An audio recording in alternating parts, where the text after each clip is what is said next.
The phone rang, shattering the silence of our kitchen. I reached for it, but Bradley snatched it away, his eyes darting nervously. "I'll get it," he mumbled, disappearing into his study. I stood there, wooden spoon in hand, sauce forgotten on the stove. That wasn't like Bradley at all. In 12 years of marriage, we'd never hidden calls from each other. Something was off, and I could feel it in my bones. "Mom, is dinner ready?" Emily's voice startled me out of my thoughts. Our 12-year-old daughter stood in the doorway, nose buried in her phone. "Almost, sweetie. Why don't you set the table?" As Emily begrudgingly put down her phone, I stirred the sauce, my mind racing. When had things changed? Bradley and I used to be the perfect couple, college sweethearts who'd built a life together. Now it felt like we were drifting apart, and I couldn't pinpoint why. The study door opened, and Bradley emerged, his face a mask of forced cheerfulness. "Sorry about that, honey. Work call. On a Sunday evening?" I raised an eyebrow. He shrugged, avoiding my gaze. "You know how it is. The Johnson account is giving us trouble." I nodded, unconvinced. The Bradley I married would have shared the details, asked for my input. This Bradley was a stranger. Dinner was a quiet affair, punctuated only by Emily's chatter about school and her friends. I watched Bradley push his food around his plate, his mind clearly elsewhere. "How about we all go for ice cream after dinner?" I suggested, desperate to recapture some of our old family magic. Emily's face lit up, but Bradley shook his head. "Sorry, I've got some work to finish up. You two go ahead." As I cleared the dishes, I caught a glimpse of our reflection in the window. When had we become these people? This isn't what I'd imagined when I said "I do" all those years ago. "Mom?" Emily's voice pulled me back to reality. "Can we still go for ice cream?" I forced a smile. "Of course, sweetie. Let me grab my purse." As we walked to the ice cream parlor, the warm evening air did little to dispel the chill in my heart. Emily chattered away, oblivious to my inner turmoil. "Mom, why is Dad always working now?" she asked suddenly, her voice small. I stumbled, caught off guard by her perceptiveness. "Well, honey, sometimes adults have to work hard to provide for their families." She frowned, unconvinced. "But he never wants to do anything with us anymore." My heart ached at the truth in her words. "I'm sure it's just temporary, sweetie. Things will get better." But even as I said it, I wasn't sure I believed it myself. Back home, I found Bradley in his study, door firmly closed. I knocked gently. "Brad, can we talk?" He opened the door, looking haggard. "What is it, Laura? I'm swamped here." I miss you. We miss you. Emily was asking about you earlier." His expression softened for a moment, then hardened again. "I'm doing this for us, Laura, for our future." "But what about our present?" I pleaded. "We need you here now." He sighed, running a hand through his hair. "I can't do this right now. We'll talk later, okay?" As the door closed in my face, I felt a surge of anger and hurt. This wasn't the man I married. This wasn't the life I'd signed up for. My phone buzzed with a text. It was from an unknown number. "Your husband is lying to you. Meet me tomorrow at noon, Central Park bench near the duck pond. Come alone." I stared at the screen, my heart pounding. Who was this? What did they know? As I deleted the message, one thing became clear. Our perfect life was about to shatter, and I had no idea how to stop it. I stared at the moving boxes piled high in our living room, a lump forming in my throat. This wasn't how I'd imagined spending my 40th birthday. "Mom, where should I put these?" Emily asked, struggling with a box labeled kitchen. "Just leave it there, sweetie. We'll sort it out later." I forced a smile, trying to hide my unease. Bradley burst through the front door, grinning from ear to ear. "Isn't this great? Back in my old hometown, new job, fresh start for all of us." I nodded weakly, remembering the career I'd left behind in the city. "Yeah, great." "Oh, come on, Laura. This is a fantastic opportunity for us," Bradley said, his enthusiasm grating on my nerves. "For you, you mean?" I muttered under my breath. "What was that?" "Nothing," I said, plastering on a fake smile. "Just thinking about all the unpacking we need to do." The doorbell rang, saving me from further conversation. I opened it to find Cynthia, Bradley's mother, standing there with a casserole dish. "Welcome to the neighborhood," she trilled, pushing past me into the house. "Oh, Bradley, darling, how wonderful to have you back home." I watched as she enveloped Bradley in a hug, completely ignoring Emily and me. Some things never change. "Laura," Cynthia said, finally acknowledging my presence. "I hope you'll be able to adjust to small-town life. It's quite different from your big city ways. I'm sure I'll manage, I replied, gritting my teeth. Cynthia bustled into the kitchen, making herself at home. Now, let me show you how to properly organize this space. I'm sure you'll need the help. I bit my tongue, reminding myself that this was Bradley's mother. But as she rearranged my carefully packed kitchen items, criticizing everything from my choice of cutlery to my cooking utensils, I felt my patience wearing thin. "Mom," Bradley called from the living room. "I forgot to mention I invited some old friends over for dinner tonight to celebrate our move." I froze, my hands full of mismatched Tupperware. "Tonight? Bradley, we just got here. The house is a mess, and I haven't even unpacked the groceries yet." He waved off my concerns. "It's just a casual get-together. They won't mind." Cynthia piped up, "Oh, don't worry, dear. I'll take care of everything. You clearly need the help." I closed my eyes, counting to 10. When I opened them, I saw Emily watching me with concern. "Mom, are you okay?" she whispered. I nodded, pulling her into a hug. "I'm fine, sweetie. Just a little overwhelmed." As the evening wore on, our house filled with Bradley's old friends. I plastered on a smile, playing the role of the happy wife while Cynthia held court in the kitchen, regaling everyone with stories of Bradley's childhood. "Remember when you won the state spelling bee?" she gushed. "Always knew you'd do great things, unlike some people who give up their careers at the drop of a hat."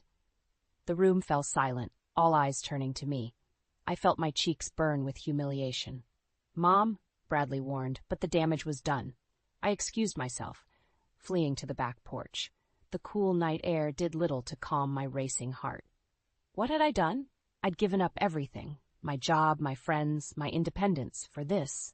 The porch door creaked open behind me. I turned, expecting Bradley, but instead found Emily. "Mom," she said softly, "I heard Grandma talking to Dad. She said you're not good enough for him, that he could do better." My heart shattered. I pulled Emily close, stroking her hair. "Oh, sweetie, that's not true. Your grandma she just wants what's best for your dad. But what about what's best for you?" Emily asked, her voice muffled against my shirt. I had no answer.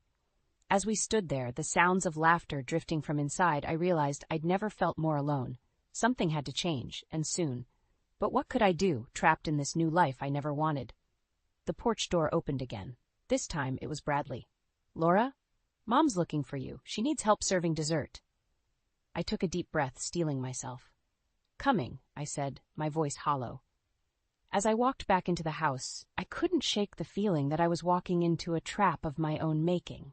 The library's quiet hum was a welcome respite from the chaos at home. I shelved books methodically, losing myself in the familiar routine. It wasn't the high-powered career I'd left behind, but it was something that was mine. "Laura, dear?" Mrs. Henderson, the head librarian, approached. "There's a call for you at the front desk. It's your mother-in-law." My stomach clenched. What could Cynthia want now? I picked up the phone, bracing myself. "Hello, Cynthia." "Laura, I've had the most wonderful idea," she gushed. "We should all go to the lake house this weekend. It'll be perfect for family bonding." I bit back a groan. "This weekend?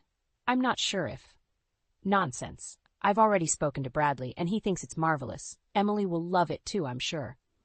Of course, she'd gone behind my back. "Cynthia, I really don't think—" "It's settled then. We'll leave Friday afternoon. Do try to be punctual, dear." The line went dead before I could protest further. I slumped against the desk, defeat washing over me.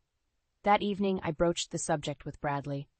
"Your mother called about a lake house trip?" He barely looked up from his phone. "Oh yeah, sounds great, doesn't it?" "Bradley, we can't just drop everything and go. I have work, and Emily has her dance recital practice." He finally met my gaze, irritation flashing in his eyes. "Come on, Laura. It's just a weekend. Mom's trying to make an effort here. Can't you do the same?" I bit my tongue, choking back the words I really wanted to say. "Fine, for Emily's sake." Friday arrived too soon. As we packed the car, Cynthia bustled around, criticizing everything from my choice of snacks to the way I folded Emily's clothes. "Really, Laura?" she tutted. "Don't you know how to pack properly? Here, let me show you." I clenched my fists, forcing a smile. "Thanks, Cynthia, but I've got it under control." The drive to the lake house was tense. Emily sat silently in the back, headphones firmly in place. Bradley chatted with his mother, both of them ignoring me completely. As we pulled up to the lake house, I had to admit it was beautiful. The sun glinted off the water, and the air smelled of pine and possibility. "Isn't it wonderful?" Cynthia crowed. "Bradley, remember when we used to come here every summer?" "How could I forget, Mom? Best times of my life." I lugged our bags inside, feeling like an outsider in my own family. The weekend crawled by in a haze of forced smiles and thinly veiled insults. Cynthia dominated every conversation, regaling us with tales of Bradley's childhood and not-so-subtle digs at my parenting. "Emily, darling," she said over dinner, "has your mother taught you how to make my famous pot roast yet?" "Oh, that's right, Laura isn't much of a cook, is she?" I gripped my fork tighter, willing myself not to react. On Sunday morning, I escaped to the dock, desperate for a moment of peace. The lake stretched out before me, calm and indifferent to my turmoil. "Mom?" Emily's voice startled me. "Are you okay?" I turned to find my daughter watching me with worried eyes. "I'm fine, sweetie. Just enjoying the view." She sat beside me, her legs dangling over the water. "I don't like it here," she confessed. "Grandma's always so mean to you." My heart ached. "Oh, honey, it's not. It's complicated. Adult relationships can be tricky sometimes. But Dad never stands up for you? Doesn't he love you anymore?" The question hit me like a punch to the gut. Before I could answer, Bradley's voice rang out from the house. "Laura, Mom needs help in the kitchen," I sighed, squeezing Emily's hand. "We should go back." As we walked towards the house, I caught sight of Bradley through the window. He was hunched over his phone, a secretive smile on his face. My stomach churned with a familiar dread. Just then his phone pinged loudly. Cynthia, passing by, glanced at the screen. Her eyes widened, then narrowed as she looked at me. "Laura, dear," she called, her voice sickly sweet. "Could you come here for a moment? There's something we need to discuss." I froze, my heart pounding. Whatever was coming, I knew it wouldn't be good. With a deep breath, I stepped into the house, bracing myself for the storm that was about to break. I stepped into the lake house, my heart pounding. Cynthia's saccharine smile sent chills down my spine. "Laura, dear," she cooed, "I couldn't help but notice something on Bradley's phone. I think you should see it." Bradley's head snapped up, his face paling. "Mom, that's private." But Cynthia had already thrust the phone into my hands. On the screen was a text message from someone named Amber. The words blurred before my eyes, but one phrase stood out. "Can't wait to see you again, baby." The room spun. I looked at Bradley, searching for denial, explanation, anything. But his guilty expression said it all. "How long?" I whispered. "Laura, it's not what you think." "How long?" I repeated, my voice stronger now. Cynthia interjected, her voice dripping with false concern. "Now, Laura, let's not jump to conclusions. I'm sure there's a perfectly reasonable explanation." I whirled on her. "Stay out of this, Cynthia. This is between me and your son." Bradley stood, reaching for me. "Laura, please. It's just a work thing. Amber's a colleague." "A colleague you call baby?" I spat. "Do you think I'm stupid?" Emily appeared in the doorway, her eyes wide with fear. "Mom? Dad? What's going on?" The sight of our daughter snapped me back to reality. I couldn't do this here, not in front of her. I took a deep breath, forcing calm into my voice. "Nothing, sweetie. Just a misunderstanding. Why don't you go pack your things? We're leaving." "But we're supposed to stay until tomorrow," Emily protested. "Plans change," I said firmly. "Please, Emily, just do as I ask." As Emily reluctantly trudged upstairs, I turned back to Bradley. "We'll discuss this at home, privately." The drive back was excruciating. Emily sat in the back seat, headphones on, oblivious to the tension crackling between Bradley and me. Cynthia had tried to intervene, but I'd shut her down with a glare that could have melted steel. At home, I sent Emily to her room, promising we'd talk later. Then I rounded on Bradley. "Explain," I demanded. He sighed, running a hand through his hair. "It's not what you think, Laura. Amber's just a friend." "Don't lie to me," I exploded. "Friends don't text like that. How long has this been going on? Is this why you wanted to move back here?" Bradley's face hardened. "You know what? Maybe if you hadn't been so caught up in your own career, I wouldn't have had to look elsewhere for support." His words hit me like a slap. "My career? The one I gave up for you?" "Oh, please," he scoffed. "You've been resentful ever since we moved. You never gave this place a chance. You never gave my family a chance." "Your family?" I laughed bitterly. "You mean your mother, who's been undermining me at every turn? Who treats me like I'm not good enough for her precious son?" "See, this is exactly what I'm talking about. You're always playing the victim." I stared at him, this stranger wearing my husband's face. Do you even love me anymore? The silence that followed was deafening. Finally, Bradley spoke, his voice low. I don't know, Laura. I don't know if I have for a long time. Something inside me shattered. I stumbled back, gripping the kitchen counter for support. I think, I said, my voice shaking, that you should leave. Tonight. I can't look at you right now. Bradley nodded, defeat etched in every line of his face. As he trudged upstairs to pack a bag, I sank to the floor, sobs racking my body. A small hand touched my shoulder. I looked up to see Emily, tears streaming down her face. Mom, she whispered, are you and Dad getting a divorce? I pulled her close, stroking her hair. I don't know, sweetie. I really don't know. As we clung to each other on the kitchen floor, I realized I had a decision to make. Fight for a marriage that might already be beyond saving, or find the strength to start over. Either way, nothing would ever be the same again. The days after Bradley left were a blur of tears and sleepless nights. I moved through the house like a ghost, barely eating, barely sleeping. Emily watched me with worried eyes, but I couldn't find the words to comfort her when I could barely hold myself together. It was on a Tuesday afternoon when everything changed. I was folding laundry, mindlessly matching socks, when Emily burst into the room, her face flushed with excitement. Mom, I got the lead in the school play, she exclaimed, waving a script in her hand. I forced a smile, trying to muster enthusiasm. That's wonderful, sweetie. What's the play? Romeo and Juliet, she said, her eyes shining. Then her face fell. But I need to stay after school for rehearsals. Dad usually picks me up, but... The unfinished sentence hung in the air, heavy with implications. I swallowed hard, pushing down the lump in my throat. Don't worry, I'll figure something out. Emily hesitated, then blurted out, Mom, is Dad living with Amber now? The sock I was holding slipped from my fingers. What? Emily, how do you know about Amber? She looked down, scuffing her toe against the carpet. I overheard Dad talking to her on the phone, before the lake house trip. He said he loved her. The world tilted on its axis. I gripped the edge of the laundry basket, trying to steady myself. Emily, why didn't you tell me? Tears welled up in her eyes. I didn't want to hurt you, and I thought maybe if I pretended everything was okay, it would be.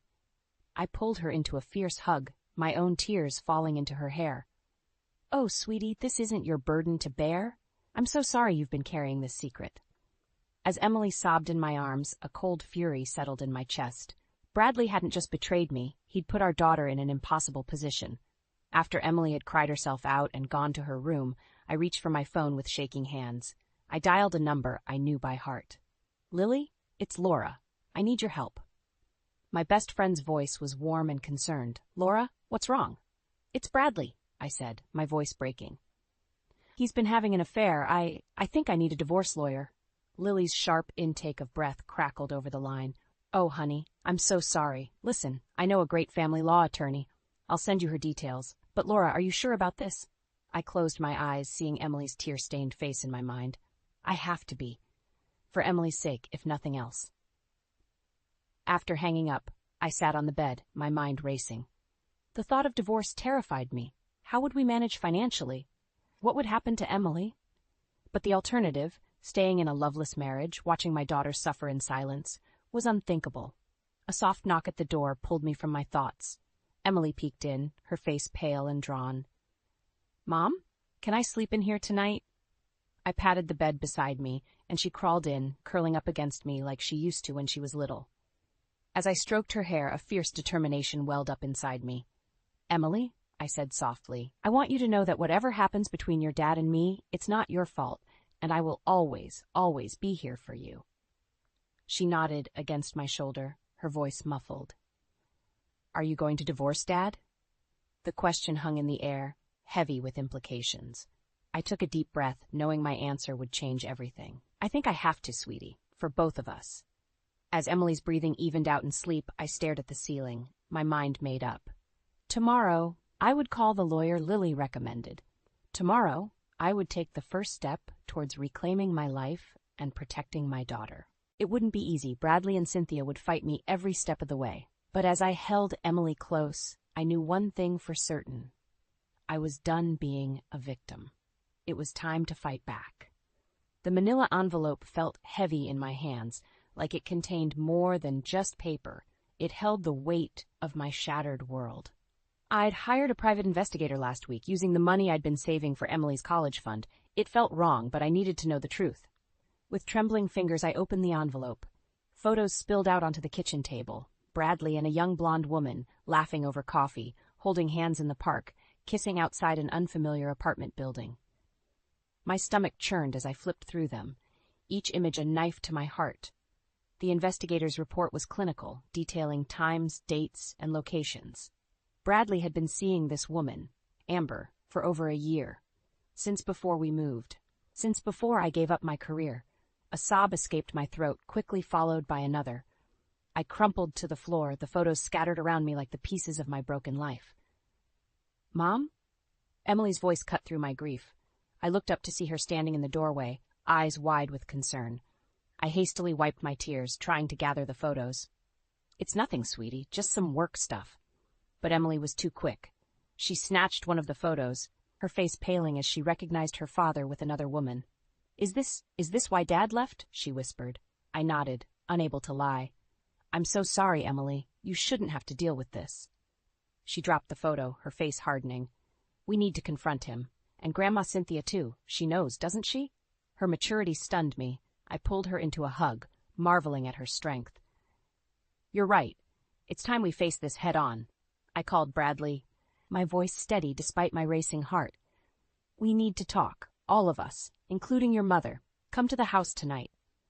Hours later, we sat in the living room, Emily and I on one couch, Bradley and Cynthia on the other. The photos lay on the coffee table between us, an undeniable testament to Bradley's betrayal. "How could you?" I asked, my voice barely above a whisper. Bradley's face was ashen. "Laura, I can explain." "Explain what?" Emily interrupted, her voice sharp. "How you lied to us, how you made Mom give up everything for you." Cynthia bristled. "Now, Emily, that's no way to speak to your father." "And you," Emily rounded on her grandmother. "You knew, didn't you? You helped him hide it." Cynthia's silence was all the confirmation we needed. I took a deep breath, steeling myself. "I want a divorce, Bradley. I can't do this anymore." The room exploded into chaos. Bradley pleaded, Cynthia shouted, Emily cried, but I stood firm, a strange calm settling over me. "Enough," I shouted, silencing them all. "This isn't up for debate. You've made your choices, Bradley. Now I'm making mine."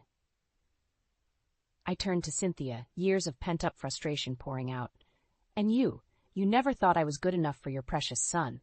Well, guess what? He wasn't good enough for me, for us." Cynthia's face turned an alarming shade of red. "How dare you, after everything we've done for you, what you've done?" I laughed bitterly. "You've done nothing but undermine and belittle me from day one. Well, I'm done. I'm taking Emily, and we're leaving. Tonight." Bradley stood, reaching for me. "Laura, please. We can work this out." I stepped back, shaking my head. "No, Bradley. We can't. It's over." As I turned to leave, Cynthia's voice, cold and threatening, stopped me in my tracks. "If you leave now, you'll get nothing. We'll make sure of it. You'll be penniless, homeless. Is that what you want for Emily?" I froze, the weight of her threat crushing me. Everything I'd worked for, everything I'd sacrificed, could I really walk away from it all? Could I subject Emily to a life of struggle just to escape this toxic marriage? As I stood there, torn between my desire for freedom and my fear of the unknown, I realized I was facing the biggest decision of my life. Whatever I chose next would shape not just my future, but Emily's as well.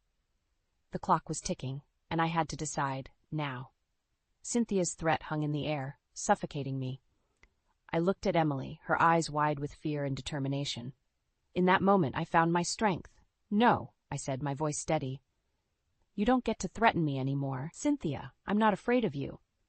Bradley stepped forward, his face a mask of desperation. "Laura, please, we can work this out. I'll end things with Amber, I swear." I laughed bitterly. "End things? Bradley, you've been seeing her for over a year. You moved us here to be closer to her, didn't you?" His silence was all the confirmation I needed. "I trusted you," I continued, my voice breaking. "I gave up everything for you, my career, my friends, my life in the city, and this is how you repay me?" Emily squeezed my hand, her voice small but fierce. "Mom, we don't need them. We can make it on our own." Cynthia scoffed. "Don't be ridiculous. You have nothing without us. No money, no home, no future. Think about Emily's education, Laura. Are you really willing to throw that away? I felt the weight of her words, the fear of an uncertain future. But then I remembered all the nights I'd cried myself to sleep, all the times I'd felt small and insignificant in this house. I thought of Emily, forced to keep her father's secret.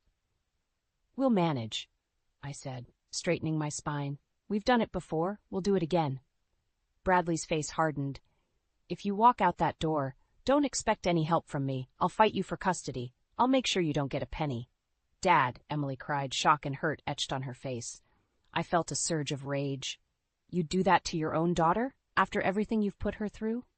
"He's bluffing," Cynthia interjected, her voice sickly sweet. "Bradley, darling, you don't mean that. We can work this out as a family." But I saw the truth in Bradley's eyes. He'd choose his mother and his mistress over us. He always had. "Emily," I said, turning to my daughter, "this is your choice, too. If you want to stay with your father, I'll understand." Emily's eyes flashed with anger. "Are you kidding, after what he did, after what they both did?" She glared at Bradley and Cynthia. "I'm going with Mom." Pride swelled in my chest. My brave, beautiful girl. "Fine," Bradley spat. "Leave. But don't come crawling back when you can't make it on your own." I turned to face him, years of pent-up frustration pouring out. "You know what, Bradley? I was successful before I met you. I built a career, a life, and I'll do it again, without you." I grabbed Emily's hand and headed for the door. As I reached for the handle, Cynthia's voice stopped me. "If you leave now, you'll regret it for the rest of your life," she hissed. "You're nothing without this family." I turned back, meeting her gaze. "No, Cynthia, I was nothing with this family, but not anymore." With that, I opened the door and stepped out into the cool night air, Emily by my side. As we walked to the car, I felt a weight lift from my shoulders. The road ahead would be hard, but for the first time in years, I felt free. We drove in silence for a while, the enormity of what we'd done settling over us. Then Emily spoke, her voice small in the darkness. "Mom, what are we going to do now?" I gripped the steering wheel, my mind racing. We had no home, little money, and an uncertain future. But we had each other, and that was a start. "I don't know, sweetie," I admitted, "but we'll figure it out together." As the lights of our old town faded in the rearview mirror, I felt a mix of terror and exhilaration. We were starting over, just the two of us against the world. It wouldn't be easy, but as I glanced at Emily's determined face, I knew we'd make it. The road stretched out before us, dark and unknown. But for the first time in years, I felt hope. Whatever came next, we'd face it head-on. Together. The key turned in the lock of my old apartment, and I pushed open the door with a mixture of trepidation and hope. Emily stepped in behind me, her eyes wide as she took in the dusty furniture and bare walls. "It's small," she said, her voice echoing in the empty space. I nodded, swallowing the lump in my throat. "It is, but it's ours." We spent the next few days cleaning, unpacking the few belongings we'd managed to grab before leaving. It was hard work, but with each box we emptied, each room we made livable, I felt a sense of pride growing. We were rebuilding, one small step at a time. On our third night in the apartment, as we sat on the floor eating takeout, my phone rang. It was Bradley. "Laura," his voice was strained. "Please, can we talk about this? I made a mistake, but we can fix it. Come home." I closed my eyes, feeling the pull of familiarity, the temptation of an easier path. But then I looked at Emily, her face set in determination as she arranged our meager belongings, and I found my strength. "No, Bradley, this is our home now. You made your choice," he sighed, his voice turning cold. "Fine, but don't expect any help from me. You're on your own." As I hung up, Emily looked at me, worry etched on her face. "Was that Dad? What did he say?" I pulled her close, kissing the top of her head. "Nothing important, sweetie. We're going to be okay." The next morning I woke early, determination coursing through me. I had a plan. I called my old boss, swallowing my pride as I explained my situation. To my surprise, she was sympathetic. "Laura, we've missed you. There's a position opening up next month. It's not as senior as your old role, but it's a start. Are you interested?" Tears of relief sprang to my eyes. "Yes, absolutely. Thank you." With that piece of good news, I felt a weight lift from my shoulders. We could do this. We would do this. The weeks that followed were a whirlwind of activity. I threw myself into preparing for my new job, while helping Emily adjust to her new school. It wasn't easy. There were nights when I lay awake, terrified of the future, missing the comfort of my old life. But each morning I'd wake up and face the day with renewed determination. One evening, as Emily and I were cooking dinner in our tiny kitchen, there was a knock at the door. I opened it to find my parents standing there, arms laden with groceries and home-cooked meals. "Mom? Dad?" I stammered, shocked to see them. My mother pulled me into a fierce hug. "We're here to help, sweetheart. Whatever you need." As they bustled around our apartment, filling it with warmth and love, I felt the last pieces of my heart mending.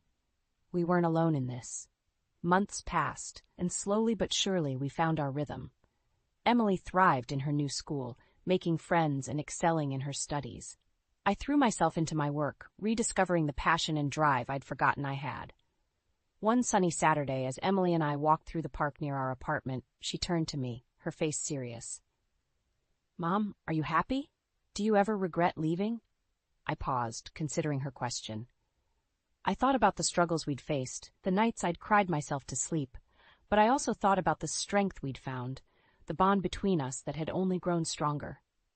"No, sweetie," I said, squeezing her hand. "I don't regret it.